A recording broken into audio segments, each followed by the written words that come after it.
At yun nga po mga kalingap at congratulations muna kay Joy sa kanyang bagong YouTube channel at kanina lang po ito. Meron na po siyang 12,300 subscribers at 2 hours ago meron po siyang 5.8 views. Talagang paldo agad at napakabilis. Wala pa pong isang araw ay meron na po siyang 12,000 subscribers. At ito po yung patotoo na pag ikaw ay nasa kalingap, saglit lang yung pag-angat mo pag ikaw ay meron ng sariling YouTube channel. At napakalaking tulong po ito mga kalingap sa pamilya ni Joy. At alam naman po natin, meron pa rin po siyang mga kapatid na nag-aaral. Kaya po, goods na goods po itong YouTube channel na ginawa ni Kalingap Rab para sa kanya. Kaya good luck Joy sa bagong journey. Stay humble and tuloy lang. At yun nga po mga kalingap at alam ko pong marami sa inyo ang sabik sa Mikris, sabik sa bulong, sabik na makita on cam ang dalawa. Bagamat alam po natin na maayos ang relasyon ng dalawa kahit po off cam, ay iba pa rin yung nakikita natin sila on screen. At alam ko pong marami sa atin ang umaasa na magkaroon ng season 2 ang Mikris. Pero sa bagay, madali lang naman po ang panahon. Kung atin nga po hindi masyadong iisipin, mabilis lang po ang taon at ang buwan, no? Isang taon na lang at mahigit ay 18 na ang ating Bebe Krista. Kumbaga kahit po si Tatay Jonel, ang iba pong mga supporters ay naghihintay lang. Kahit po si Kalingap Mikoy ay tahimik lang din na naghihintay. Kaya po para po mabawasan ang ating pagkamis sa Mikris, narito po yung pahayag ni Tatay Jonel kung saan ay talagang siguradong sigurado na po tayo na talagang walang problema kung sakaling sila ang magkakatuluyan sa huli. Kaya ko kinakamusta si Mikoy, pagdating ba ng araw, kahit sa bagay, wala posible sa edad eh. Hello. Sa akin lang.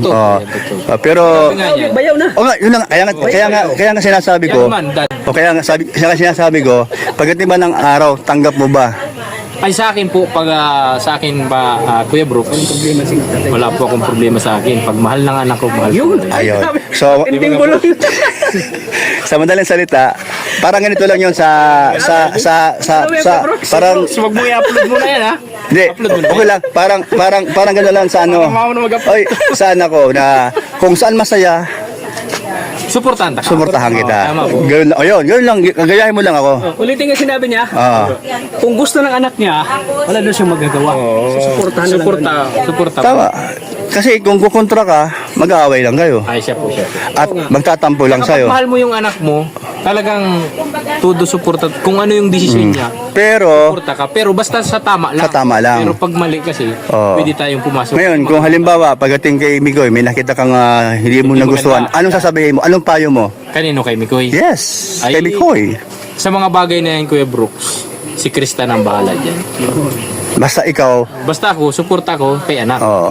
okay. Ka- Doon mo lang Ayokong magsalita tungkol kay Mikoy kasi wala naman talaga akong pwedeng sabihin sa kanya kasi ilan na ba kuya? kahit na halimbawa, Wala. 2 years pa. Oh, halimbawa, kahit halimbawa lang, nagkatuluyan sila at kinasal sila, di ka pa rin magpapayo sa kay Mikoy kung nakita mo na may pagkakamali. Ay, pag mga- Sige daw. pag ganun po nangyari, halimbawang sila talaga ay para sa isa't isa, ano? Nasabi- Halimbawa lang naman Halimbawa, yun. nakikasal ay Oo. matinding bulong na to. Ay, grabe. Dapat na nahimik ka dyan. Oo, wala, maritis yan eh.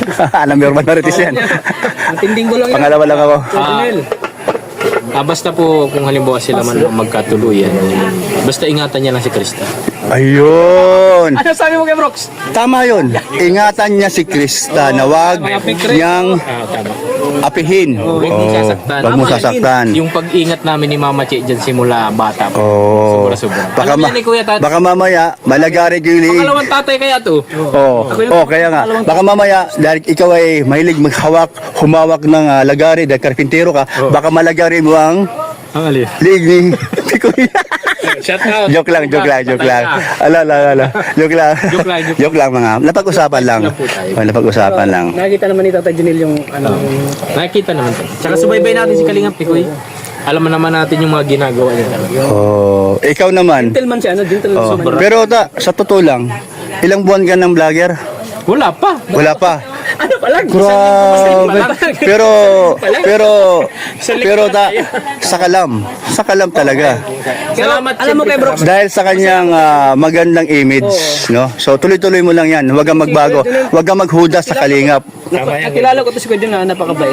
Oo, Siyempre, hindi yan oo. makukuha ni Kuya Junel. Unang kita ko nito, bait naman talaga. Pero kaya lang, Si Kuya Brooks talaga pati ang unang nag-interview At saka sa sinasabihan akin niya ni, nung pagpasok sinasabihan ko niya sa ni kanila. Ligaya. anong sinabi ko sa'yo nung interview ko sa'yo? Hindi ko na po naalala pero Ako naalala ko, ano po? basta wag magbago. Ayun. Yun, yung importante mo. Siya At nag-interview unang sinabi ko sa kanya, may potential siya sa kanyang pagiging Magaling siya magaling siya mag-vlog. sa pagiging vlogger, magaling sa mag-live, magaling yung salita niya na tugma doon sa mga issue o pinag-usapan. Pero sabi ko sa kanya, huwag pasukin ang mga issue na hindi dapat pakialaman mo kasi masisira image mo. Tama po. O hayaan mo na si Kuya Brooks na mamura-mura pa sila. Kapag may mga issue, wag lang siyang sumagot. Ayun, tama ka. Tama yung payo ni Kuya Brooks. Oo. Na lang, Dave. Sa mga comment, tsaka bago ko man po siguro masagot yan or hindi ko talaga sasagutin. Kung may mga May magtatanggol na po sa akin. Opo, marami, Kasi marami. Po yung aking mga nilalagyan ng jacket. Automatic yan, isasako na nila. Ito yan. kumbaga, Oh. hindi ikaw ang sasagot, bahala sila. Dito naman, sa live mo, may mga buzzer. Huwag mo lang silang i-hide.